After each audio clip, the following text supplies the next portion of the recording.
Hi guys, welcome back to simply magical. ఈరోజు మన కిచెన్లో పన్నీర్తో ఎగ్ బుర్జీ ఎలా చేయాలో చూపిస్తున్నాను. చాలా టేస్టీగా ఉంటుంది. సేమ్ మనకి చికెన్ అండ్ మటన్ కీమా ఉంటుంది కదా, నాన్ వెజ్ కీమా అలానే ఉంటుంది. టేస్ట్ అదిరిపోతుంది. సో ప్రాసెస్లోకి వెళ్ళిపోదామా? ముందుగా ఒక కడాయి తీసుకొని ఇందులోకి ఒక 2 టేబుల్ స్పూన్స్ ఆయిల్ని వేసుకోవాలి. ఆయిల్ వేడయ్యాక ఒక 1/2 టేబుల్ స్పూన్ షాహీ జీరా, ఒక బిర్యానీ ఆకు చిన్నది, 1/2 ఇంచ్ దాల్చిన చెక్క వేసుకొని మంచి ఫ్లేవర్ స్మెల్ వచ్చేంత వరకు ఫ్రై చేసుకోవాలి.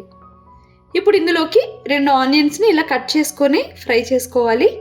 ఆనియన్స్ మెత్తగా అయిపోయి పచ్చివాసన పోయేంత వరకు ఫ్రై చేసుకోవాలి. ఇప్పుడు ఇందులోకి 1 టీ స్పూన్ పసుపు వేసుకోవాలి. ఆయిల్తో పాటు పసుపు ఫ్రై అయితే కర్రీకి మంచి కలర్ వస్తుంది.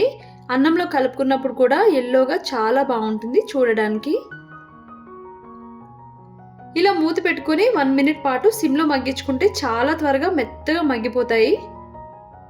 సో ఇక్కడ నాకు పర్ఫెక్ట్గా మగ్గిపోయింది. ఇలా మగ్గిపోయాక ఇందులోకి 1.5 టేబుల్ స్పూన్ జింజర్ గార్లిక్ పేస్ట్ని అప్పటికప్పుడు ఇంట్లోనే ఫ్రెష్గా గ్రైండ్ చేసుకునేది యాడ్ చేసుకోండి. అప్పుడే ఏ కర్రీకైనా మంచి రుచి వస్తుంది.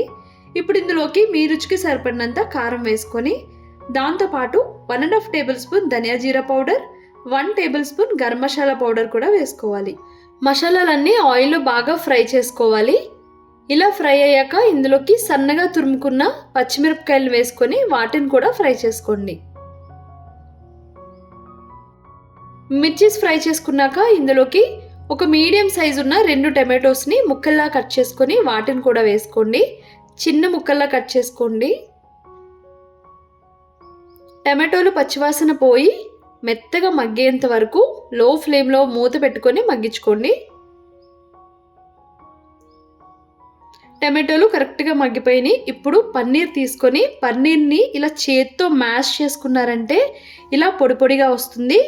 కరెక్ట్గా కుక్ అయిన గ్రేవీలో ఈ పన్నీర్ని యాడ్ చేసుకొని ఒక 4 మినిట్స్ పాటు మీడియం ఫ్లేమ్లో దగ్గరుండి కింద అడుగు పట్టకుండా ఫ్రై చేసుకోవాలి. పన్నీర్ చాలా స్మూత్గా ఉండడం వల్ల చాలా త్వరగానే కుక్ అయిపోతుంది.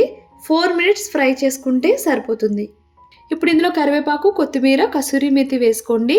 ఇవి మాత్రం తప్పనిసరి వేసుకోవాలి. ఇదే మెయిన్ ఫ్లేవర్ తీసుకొస్తుంది. సో ఇప్పుడు కింద అడుగు పడకుండా కలుపుకుంటూ ఫ్రై చేసుకోవాలి. కడాయిని పట్టుకుని గ్రేవీ వదిలేస్తుంది అన్న టైంలో కొంచెం ఆయిల్ పైకి వస్తున్నప్పుడు స్టవ్ ఆఫ్ చేసుకోవడమే. అంతే, చూసారు కదా, చాలా సింపుల్గా చేసుకోవచ్చు.